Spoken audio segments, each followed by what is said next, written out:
All right, comic book lovers, let's get real for a minute. We all know Marvel and DC, the Coke and Pepsi of the comic book world. They've been duking it out for decades, but let's be honest, they also borrow a thing or two from each other. Sometimes it's a playful nod, other times, well, let's just say it feels like DC has the characters you accidentally got a wish. We're diving deep into 15 DC characters that look a little familiar.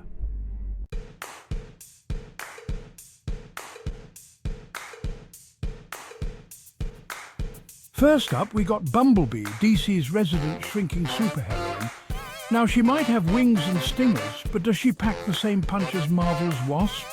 We're talking founding member of the Avengers here. Bumblebee's got her own cool tech and attitude, but is it enough to stand out, or is she forever buzzing in Wasp's shadow?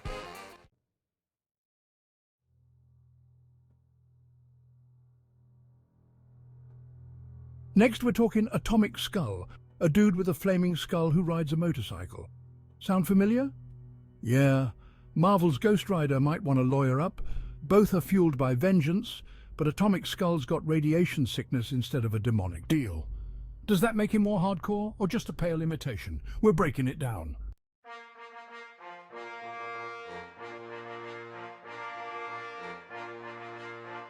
So, we're jumping from the micro to the macro, man. Bumblebee and Wasp, they buzz around, do their thing, but Red Lion and Black Panther, they're royalty, representing entire nations. Both pack a punch, but Panther's got that Wakandan tech edge. Red Lion, he's got heart, grit and a whole lot of responsibility on his shoulders. It's like one's a king wearing vibranium, the other's a warrior wearing the weight of his people.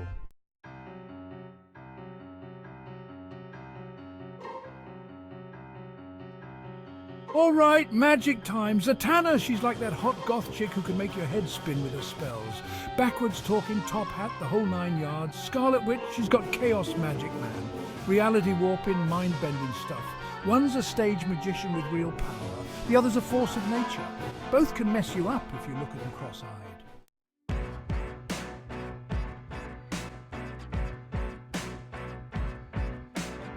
Talk about your shocking similarities. Black Lightning, he's got the electric powers, but he's using them for good. Electro, not so much. He's all about the juice, but for the wrong reasons. One's trying to light up the city, the other wants to watch it burn. It's like looking at two sides of a light socket, man. One gives you power, the other can fry your ass.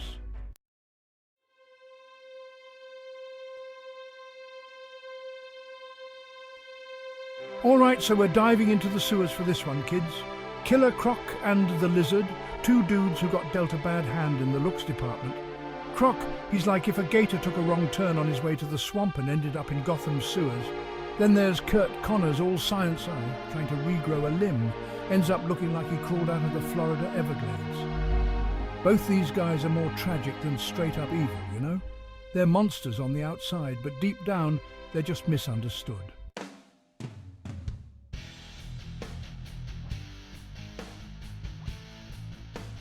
Now we're talking. Lobo and Wolverine, two dudes who give 0 Fs, except for maybe the Fs they give to the pain they inflict on their enemies. Lobo's the main man, a galactic bounty hunter with a mouth dirtier than a New Jersey truck stop bathroom. Wolverine, he's the X-Man with the claws and the tude, always ready for a good brawl. Both these guys are rough around the edges, but that's what makes them so damn cool. They're the anti-heroes we root for, even when they're skewering bad guys left and right.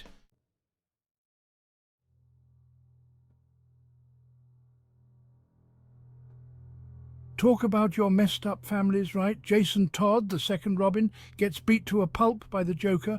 Bucky Barnes, Cap's BFF, gets brainwashed by Hydra. Both come back from the dead with a serious case of PTSD and a thirst for revenge. Red Hood goes all Punisher, taking out criminals with extreme prejudice. Winter Soldier becomes a weapon for Hydra, all cold and deadly. It's enough to make a fanboy cry, man.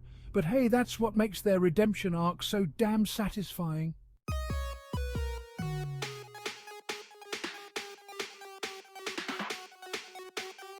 So, we're talking Rocket Red and Iron Man, two dudes in high-tech armor.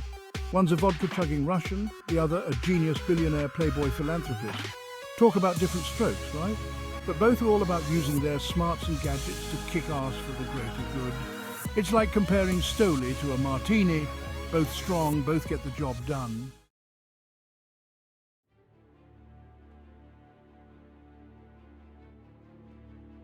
All right, listen up, fanboys. This is the battle of the unstoppable force versus the immovable object. Doomsday, the kryptonite-infused killing machine, going toe-to-toe with the Hulk, the embodiment of rage and gamma radiation. One's all about destruction, the other's driven by anger. It's like watching a kaiju deathmatch. Who you got your money on?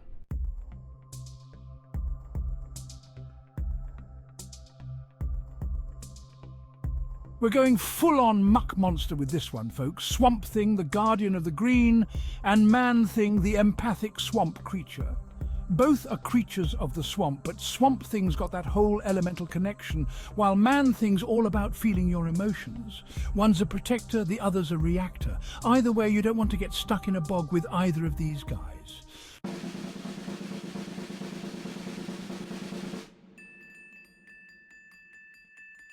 Speaking of rip-offs, can we talk about Imperiex? This dude is basically Galactus with a grudge. Both are these giant cosmic entities that could sneeze and destroy a solar system. But while Galactus is all about balance, Imperiex just wants to see the universe burn. Talk about a bad case of the Mondays, am I right? He's like the ex-girlfriend who sets your car on fire after you break up with her.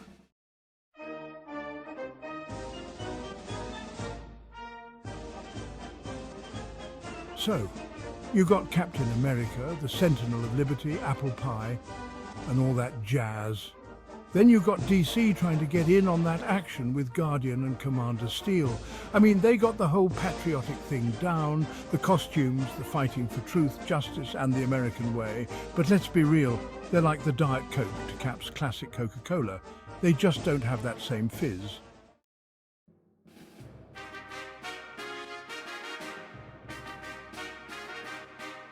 All right, comic book fans, let's dive into the deep end with Aquaman and Namor. Both rule the waves, literally, but their personalities? Different tides, man. Aquaman's the classic hero, right? Always trying to bridge the gap between Atlantis and the surface world. Namor, though? He's a royal pain in the arse, with a superiority complex bigger than the Pacific Ocean. Think of it like this.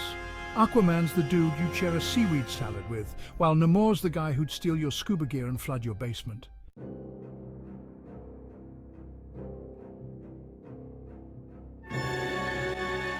Now let's talk about everyone's favourite web-slinger, Spider-Man, and his darker reflection, Black Spider. See, Spider-Man, he's all about responsibility, right? With great power and all that jazz. But Black Spider, he's like that emo kid in high school who just found a way to shoot webs. He's got the skills, but he's using them for, let's just say, less than heroic purposes.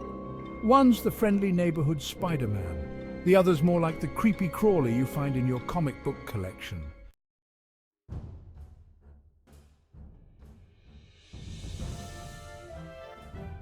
And that's it, folks. Another epic comic book showdown in the books.